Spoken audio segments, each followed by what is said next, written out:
இப்படி ஒரு பெயரா இருக்கிறதே? என் பெற்றோர்களிட்ட பெயர் அல்ல, உம்மை போன்ற ஒரு பெரும் புலவர் சூட்டிய. உன்னை பற்றி பாடாவிட்டால் நீ என்னை உயிரோடு விட மாட்டாய். பாடு.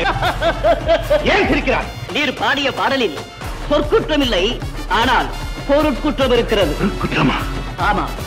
கள்ளிச்செடியும் தீந்து போகும் அனல் பறக்கும் பாலையில் சென்ற பெண்ணின் காலை கருவேல மரத்தின் முள் தைத்தது என்கிறேன். கள்ளி மரம் ஈரம் மிகுந்தது, வெட்டி போட்டாலும் அது சுலபத்தில் காய்வதில்லை. கருவேலமுள்ளோ பச்சையாக இருந்தாலும் சுலபத்தில் எரியும் தன்மையுடையது. அப்படி இருக்க கள்ளியே பற்றி எரியும் போது கடும் வெயிலிலே கருவேலம் முள் மட்டும் எப்படி எரியாமல் இருந்தது? பிழைதானே புலவரே?